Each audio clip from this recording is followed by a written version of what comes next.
بسم اللہ الرحمن الرحیم۔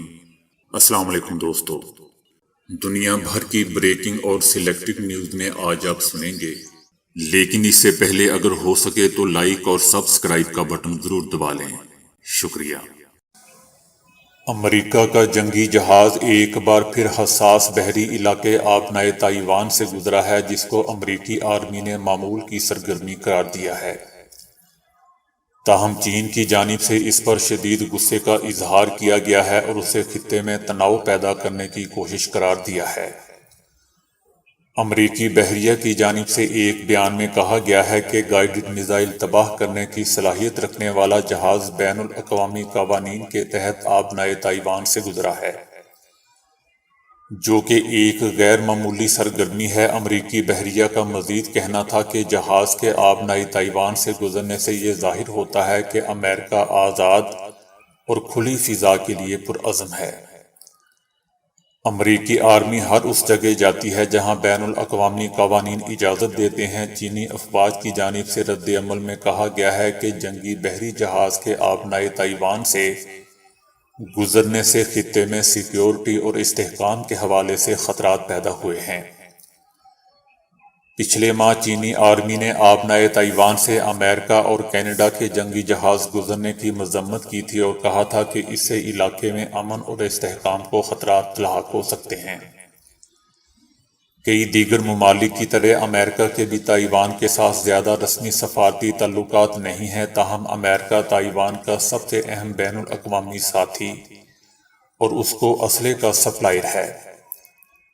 چائنا تائیوان کو امریکہ کے ساتھ اپنے تعلقات میں سب سے اہم اور حساس مسئلہ قرار دیتا ہے۔ امریکی بحریہ کے جہاز تقریباً ہر ماہ آبنائے تائیوان سے گزرتے ہیں، جس پر چائنا ناپسندیدگی کا اظہار کرتا ہے۔ امریکہ کے اتحادی اکثر آبنائے تائیوان کے ذریعے اپنے جہاز بھجواتے ہیں، جن میں برطانیہ بھی شامل ہے، اور برطانیہ نے بھی ستمبر میں ایسا کیا تھا۔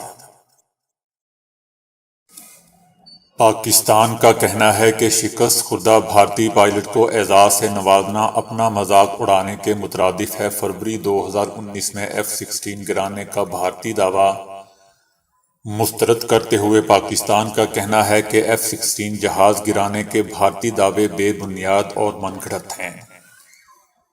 ابھینندن کو ایوارڈ دینے کا مقصد بھارتی عوام کی اصل مسائل سے توجہ ہٹانے کی کوشش ہے۔ بھارتی پائلٹ کو ایوارڈ دینا اپنی عوام کو خوش کرنا اور اپنی بے عزتی کو مٹانا ہے۔ بین الاقوامی ماہرین اور امریکی حکام نے تصدیق کی تھی کہ اس دن کوئی F-16 طیارہ نہیں مار گرایا تھا۔ بین الاقوامی اور امریکی ماہرین نے طیاروں کے اسٹاک کا بغور جائزہ لے کر طیارہ نہ گرائے جانے کی تصدیق کی تھی، لہذا بھارتی پائلٹ کو اعزاز سے نوازنا فوجی اقدار کے منافی ہے۔ پاکستان کا مزید کہنا ہے کہ تباہ شدہ بھارتی جہاز سے نکلنے والے پائلٹ کو پاکستان نے پکڑ کر بعد میں جذبہ خیر سگالی کے تحت رہا کیا تھا۔ بھارتی پائلٹ کو واپس بھجوانا اس بات کی دلیل ہے کہ پاکستان بھارتی ہردرمی کے باوجود بھارت کے ساتھ امن کا خواہش مند ہے۔ پاکستان کا کہنا ہے کہ دوسرا بھارتی Su-30 جنگی طیارہ پاکستان ایئر فورس نے مار گرایا، جو LOC کی دوسری جانب گرا۔ اسی دن بھارتی آرمی نے خوف کے باعث اپنا ہی Mi-17 ہیلی کاپٹر مقبوضہ وادی کے قریب مار گرایا۔ پہلے بھارتی آرمی نے اس سے انکار کیا، بعد میں اپنی غلطی کو تسلیم کر لیا۔ پاکستان کا کہنا ہے کہ بھارت کو فروری 2019 کے پاکستان کے طاقتور جواب کے باعث مستقبل میں ایسی مہم جوئی سے بھارت کو باز رہنا چاہیے۔ بھارت کا تیسرا بڑا ایوارڈ ملنے پر ابھینندن کو سوشل میڈیا پر بھی مذاق کا سامنا ہے۔ سوشل میڈیا پر ان کو لینے کے دینے پڑ رہے ہیں۔ لوگوں کا کہنا ہے کہ بھارتی پائلٹ نے پیراشوٹ کے ذریعے طیارے سے چھلانگ لگا کر اپنی جان بچائی تھی، تاہم ابھینندن پاکستانی علاقے میں گرا اور شہریوں نے ان کی خوب پٹائی کی تھی۔ اس سے پہلے کہ وہ مارا جاتا، پاک آرمی نے اعلیٰ ظرفی کا مظاہرہ کرتے ہوئے بھارتی پائلٹ کو مشتعل ہجوم سے بچایا اور 1 مارچ کو بھارت کے حوالے کر دیا تھا۔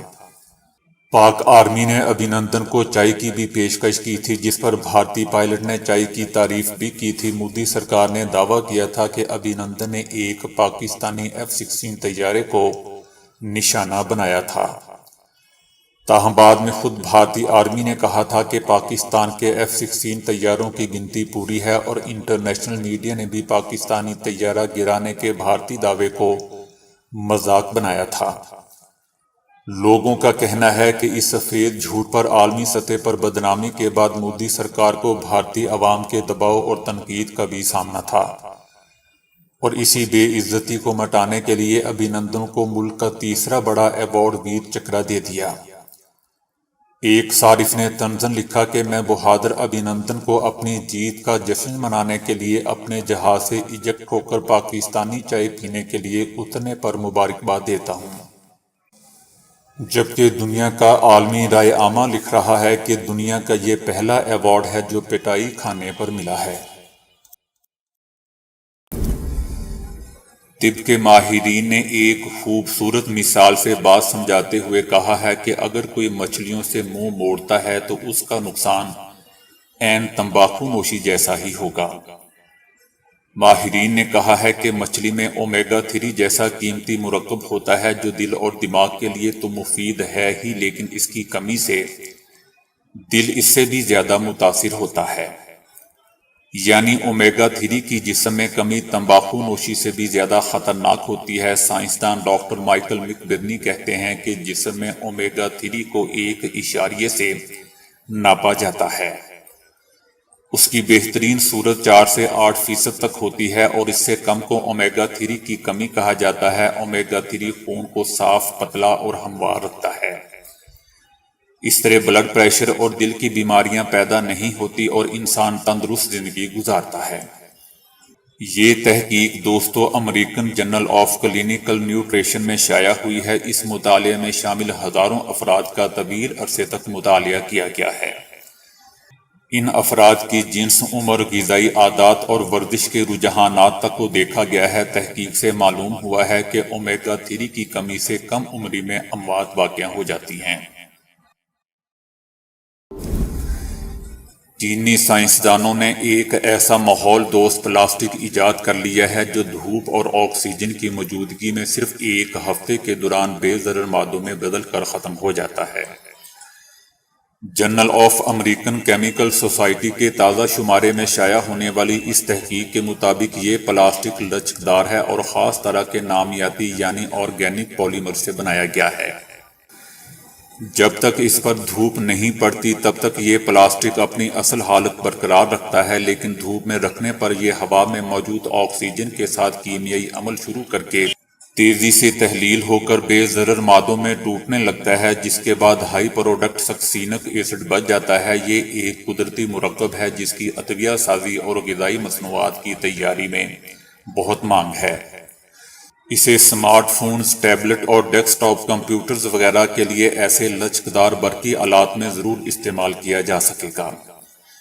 ان آلات کو ناکارہ ہو جانے کے بعد دھوپ میں رکھ کر تلف کیا جا سکے گا۔ دوستو یاد رہے کہ ہر سال استعمال شدہ برقی آلات سے کروڑوں ٹن برقی کچرا پیدا ہوتا ہے۔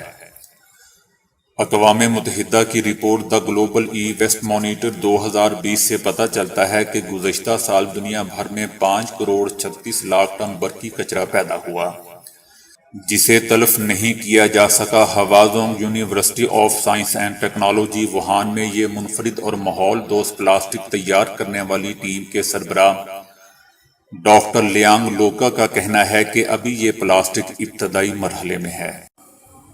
امریکی ادارے کی جانب سے کی گئی تحقیق میں انکشاف کیا گیا ہے کہ عالمی وبا کے دوران آن لائن کلاسیں لینے سے والدین اور بچوں کی ذہنی صحت پر منفی اثرات پڑے ہیں۔ امریکی سینٹر برائے ڈیزیز کنٹرول اینڈ پریونشن نے عالمی وبا کے دوران آن لائن کلاسوں سے بچوں اور والدین کی ذہنی صحت پر اثرات مرتب ہونے کا مطالعہ کیا۔ محققین نے دعویٰ کیا کہ اس تحقیق کے دوران حاصل ہونے والے نتائج سے بچوں اور والدین کی جذباتی، جسمانی اور ذہنی صحت میں 17 میں سے 11 خطرات کی نشاندہی ہوئی۔ بچوں کی جسمانی حرکات اور کھیل کود کے اوقات کار کم ہونے سے بچے سست اور بیمار ہو گئے۔ بچوں میں چڑچڑا پن، ضد اور غصے کی علامات بھی اضافہ ہوا۔ ان کی قوت مدافعت اور قوت برداشت میں بھی کمی آئی۔ ایسے بچے زیادہ تر سوتے رہے یا انٹرٹینمنٹ استعمال کرتے رہے، جس سے پٹھے اکڑ گئے اور جسم میں درد جیسی شکایات کا سامنا رہا۔ اسی طرح 25% والدین میں بھی بچوں جیسی علامتیں دیکھی گئیں۔ بچوں کے ہر وقت گھر میں رہنے سے کام کے بوجھ میں اضافہ ہوا اور گھر کا نظم بھی بے ترتیب ہوا، جس کی وجہ سے خاتون خانہ جسمانی تکلیف اور ذہنی دباؤ کا شکار رہیں۔ اس کے مقابلے میں جو بچے اسکول جاتے رہے وہ بچے تندرست اور چست رہے اور ان کے والدین بھی حشاش بشاش رہے۔ یہ تحقیق 1290 والدین اور ان کے 5 سے 12 سال کے بچوں پر سروے کے ذریعے کی گئی۔ امریکہ میں ایک ملازم کو نوکری چھوڑنے کے بعد واجبات سکوں سے بھری ٹرالی کی صورت میں ادا کیے گئے۔ امریکی ریاست جارجیا کے رہائشی اینڈریاس نے جب نوکری سے استعفیٰ دیا تو انہیں اندازہ نہیں تھا کہ ملنے والے واجبات کس طرح ان کے لیے درد سر بن جائیں گے۔ جاب چھوڑنے کے بعد جب انہیں فون پر اطلاع دی گئی کہ واجبات کوریئر کے ذریعے گھر بھیج دیے گئے ہیں تو وہ بہت خوش تھے کہ آخری تنخواہ اور دیگر واجبات یکمشت ملیں گے۔ چیک ملنے کی امید پر جب وہ اپنے گھر پہنچے تو ڈاکیا وہاں چیک کی بجائے سکوں سے بھری ایک ٹرالی لیے انتظار کر رہا تھا۔ یہ صورتحال اینڈریاس کے لیے صرف حیران کن ہی نہیں بلکہ پریشان کن بھی تھی۔ بقایا جات سکوں کی صورت میں دیے گئے تھے اور وہ بھی تیل اور چکنائی سے اٹے ہوئے۔ اب انہیں سکوں کو استعمال کرنے کے لیے پہلے ایک ایک کر کے سکوں کو اچھی طرح دھو کر چکنائی ہٹانا ہوگی، جس میں کافی وقت لگے گا۔ دوسری طرف کمپنی کے اعلیٰ عہدیدار اسے اپنے سابق کولیگ سے محض ایک مذاق قرار دیتے ہیں، لیکن اس شخص کا کہنا ہے کہ یہ ایک بچکانہ حرکت ہے جس کے خلاف وہ محکمہ محنت افرادی قوت سے رجوع کریں گے۔ ذراتی فزکس کے سب سے بڑے بین الاقوامی مرکز سرن میں تقریباً 900 سائنسدانوں کی عالمی ٹیم کا کہنا ہے کہ انہیں شاید ایک ایسے نئے بنیادی ذرے کے شواہد ملے ہیں جو ممکنہ طور پر کسی 5ویں قوت کا نمائندہ بھی ہو سکتا ہے۔